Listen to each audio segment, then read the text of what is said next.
Hello my friends and welcome back to another video. Today we are talking about the most disappointing books I read in 2022. I'll be honest, almost every single one of these books was a new release from this year. We all know I had some issues with the new releases this year. I don't know what happened. I was so excited for like all of them. I was just dying to get my hands on almost every single one of these books, and when I got them and read them, I was just so disappointed, and I wish I had loved these more than I did. That's why they made it on to this list, and I know some of you felt the same way I did this year, and we were complaining about how unfortunate the new releases were. If you want to hear me talk about the most disappointing books I read, let's get into it.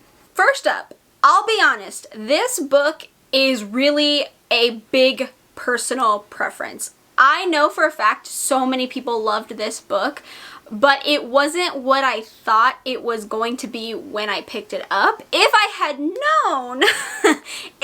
known, I would not have bought this book, and that is Our Wives Under the Sea by Julia Armfield. I wanted this to be my first intro into water horror, right? Because I haven't read too many of them, and I was like, you know what? I want this to be the book that gets me into this kind of subgenre, and I'm gonna love it, and it's just gonna be so good. Unfortunately, this is not the type of horror book that I personally like. This is very much a literary horror, and I know so many people love literary horror. I do occasionally, but I don't tend to pick up too many literary horror books because I have a hard time with how they're written. For me, this book is trying to say a lot without saying anything. It was very boring to me personally, and I felt like it was just a lot of talk but not really saying anything. And I don't know if that makes sense, but that's how I felt when I read this book. To be honest, I feel like the water horror element to this book is thrown to the wayside, and I feel like this book is more of a focus between the two women and their marriage, which is fine, but that's not what I thought I was getting into. So for me, this just wasn't what I wanted it to be. It's not what I expected it to be. It's not what I thought it was gonna be.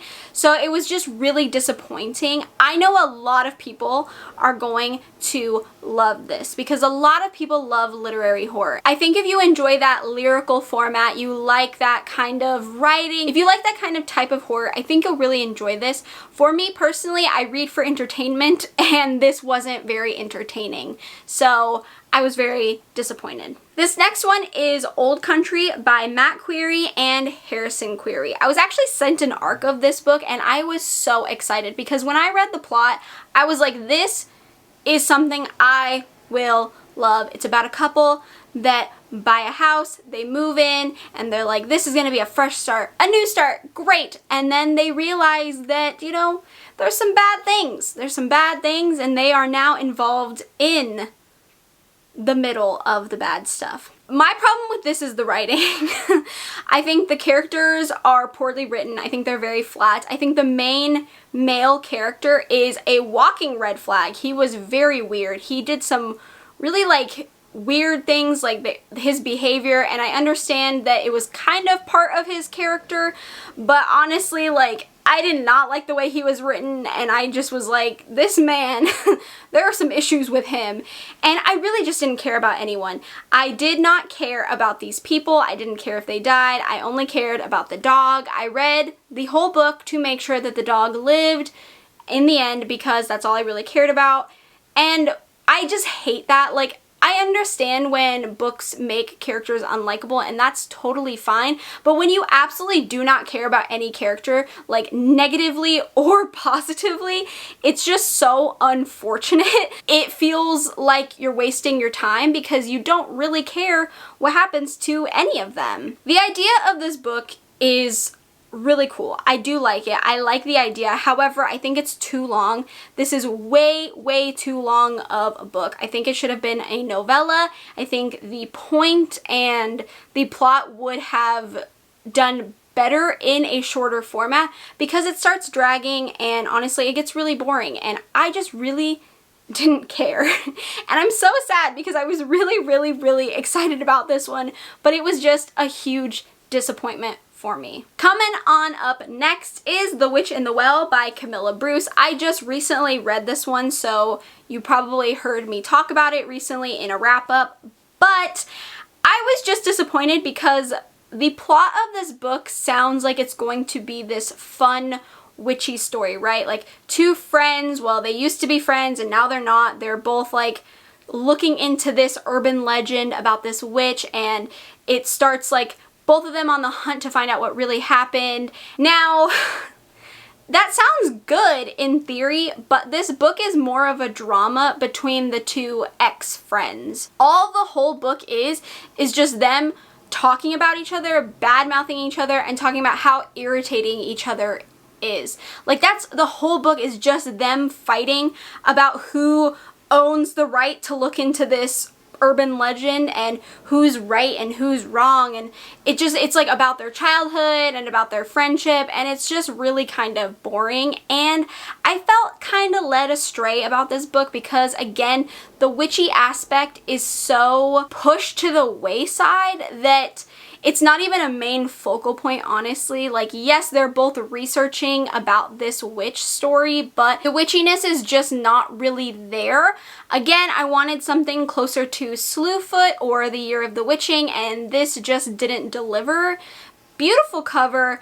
I like the idea, but again, it's just not what it says it is to me, so I was disappointed in not getting a fun, witchy story. I think this next one is going to surprise absolutely nobody because I don't know too many people who actually really, really enjoyed this book, and that is Hide by Kiersten White. I do feel like I'm in the minority with this one based on the fact that I didn't hate this book. I gave it 3 stars. I didn't think it was horrible, but I didn't really love it. My biggest issue with this book, my biggest issue, and I've said it so many times, this was mismarketed. This is supposed to be an adult horror thriller. It is not. It is written exactly and reads 100% like a YA. And that's fine. I like YA horror. However, I don't like when someone tells me that a book is going to be an adult horror book and then it's very much not an adult horror book. I think this book could have been great if it had been tweaked a little bit. There were some minor issues, and I know a lot of people have other criticisms of this book, but if it had just been tweaked slightly to be a YA, I think it would have done much, much better. People went into this book, me included, we all went into this book thinking we were gonna get an adult level horror book, and we didn't, and that was extremely disappointing. And it's unfortunate because now there's so many negative reviews about this book when I feel like the reviews would have been more positive had it been marketed correctly. Not all of these books I hated, obviously. These are just in the disappointing category. So I did not hate this book, but I just don't like when I go into a book expecting one thing and it doesn't deliver that. It's very frustrating, and I think the idea of this book, a carnival, a competition, it sounds great, and I think the idea was there, but the execution was not as good as the idea was. I just think that it was handled poorly. Speaking of mismarketing, I will say that 2022 was the year of mismarketing books. I have never seen so many horror and thriller books mismarketed as I did in 2022, and I hate that. Please, please, can we stop mismarketing books? I'm begging of you. It is so frustrating. But speaking of mismarketing, Mother Thing by Ainsley Hogarth. I know a ton of people love this book. To me, this was extremely mismarketed. I thought I was going to get a haunting story, a ghost story, and this is very much not that. It's very much not that. I feel like if you love books like Eileen by Ottessa Moshfegh or Lapvona, I haven't read Lapvona yet, but I assume it's very similar. And if you like that kind of writing like Ottessa Moshfegh, I think you'll like this.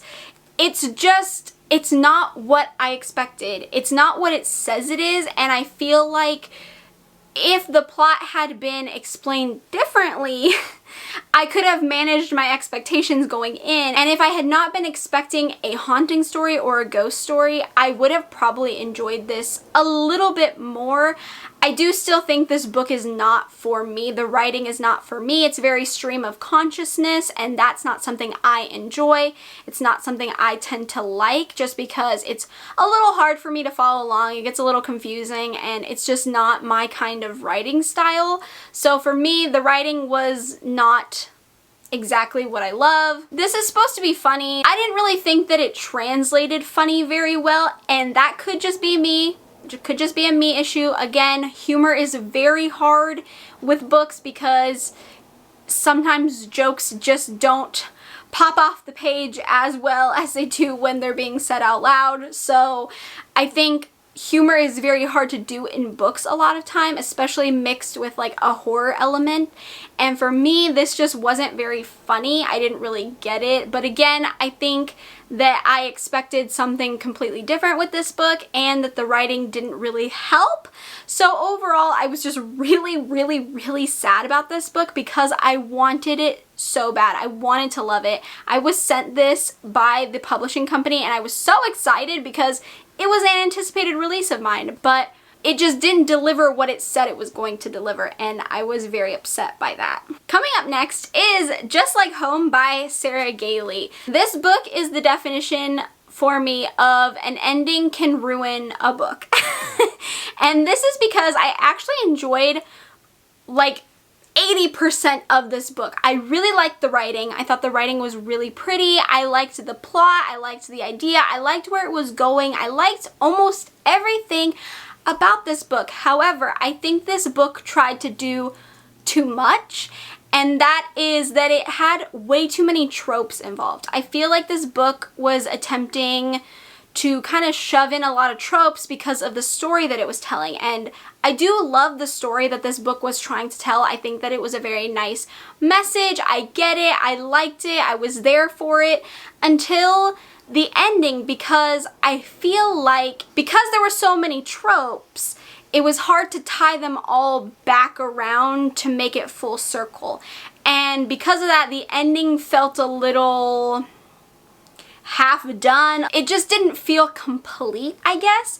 And I felt like there were so many things that were just like left unsaid, left unanswered. We weren't gonna touch on them ever again. And I was kind of like, oh, I'm confused. Why would you do that to me? So I was a little upset because I just feel like this book had a really great idea, but because of the author attempting to try to use so many tropes, it just didn't fully come together in the end, and that was really disappointing because, like I said, I really enjoyed the writing. I liked the plot. I feel like the plot also did this thing where there was a plot twist kind of happening in the middle of the book that wasn't a plot twist, which I kind of hate when books do, because to me that's just, I mean, it's either a plot twist or it's not. So for me that was a little annoying, but again, I did like the majority of this book, but for me that ending really made things fall apart, and it was hard to love it because it didn't really work in the book's favor, and I was really sad about that. I know this one is kind of a favorite. I know a lot of people loved this one, so I will probably be in the minority with this book, but the next one is The Children on the Hill by Jennifer McMahon. I wanted to love this one. I really did. However, it was extremely predictable in my opinion. Like, beginning to end, it wasn't surprising to me in the slightest, and I had such high expectations going into this book because of the Winter People, and I really loved the Winter People. I thought that the writing, the atmosphere, the twists, everything was done really well. I wasn't able to predict anything, and this one felt like the opposite. I liked the writing. I think Jennifer McMahon has a great writing style, and I do feel like it's very easy to read. It's very fun to read. However, I just feel like this one felt so different from the Winter People, and it was just disappointing to not love this one like I did the Winter People, because it felt not on the same level at all. And I wanted to love this one because it has references to Frankenstein. I love Frankenstein so much. It's one of my favorite classic horror books. And so I really wanted to love the idea of incorporating like a Frankenstein like theme and like, you know, just kind of like having that in there. And I did love that. It's just, it was so predictable. And the ending, it didn't give enough. With this kind of ending, I feel like there needed to be just a little bit more with it, because that ending was so abrupt. It was so abrupt. And while I found the ending very predictable, I know not everyone did, but for me, with the predictable ending, I would have needed just like a hair more, because it was just too abrupt. It just left everything feeling unfinished again, and I just hate those kinds of endings.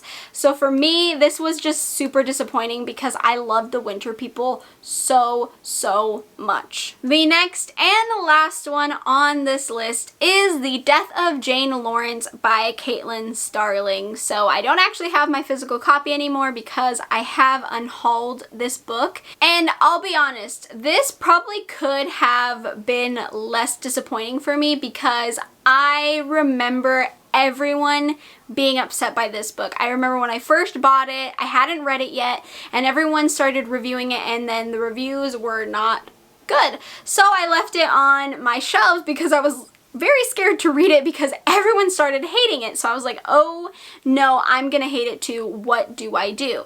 So I put it off, and when I finally got to reading it, I started the book and I was like, why is everyone upset by this? This is great. I'm loving this book.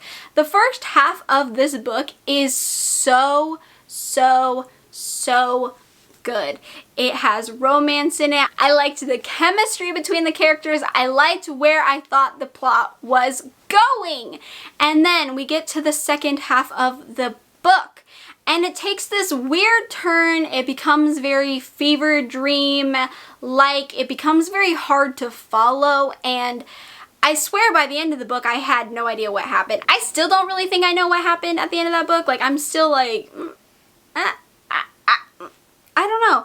And so that was so disappointing for me. And I feel like I should have seen it coming because, again, I knew the reviews. But when I started it, I was like, why is everyone upset? Like, I love this. Like, I'm having so much fun with this book.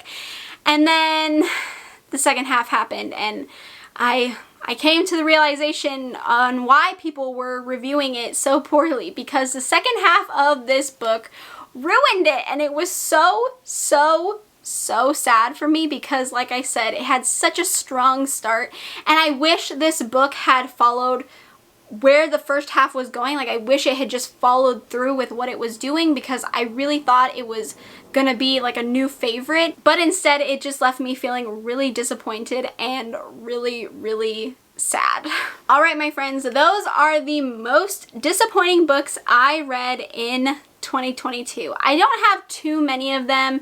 I probably could have had more, but again, I just wanted to put the ones that really left me feeling so disheartened and sad and disappointed. So this is a shorter list, but I wish I had loved these books. I really do. Like I said, I want to leave mismarketing books in 2022. Please, 2023, let's not do that, okay? I really am begging of you not to mismarket books, because it is the most frustrating thing as a reader to get a book and have it be mismarketed. I swear, please Can we leave it in 2022? I beg of you. Feel free to let me know what the most disappointing book you read in 2022 was. I would love to know. You can leave it in the comments and we can have a little discussion about how disappointed we were left feeling. If you enjoyed this video, please give me a thumbs up. It lets me know that you enjoy this kind of video. That way I can keep providing you with this type of content in the future. Feel free to subscribe to my channel if you haven't already. We can become friends, talk about books, horrifying books, thrilling books, romance books, manga, all that fun stuff. And with that being said, I hope you are having a great day, night, morning, afternoon, wherever you are, and I will see you in my next video. Bye!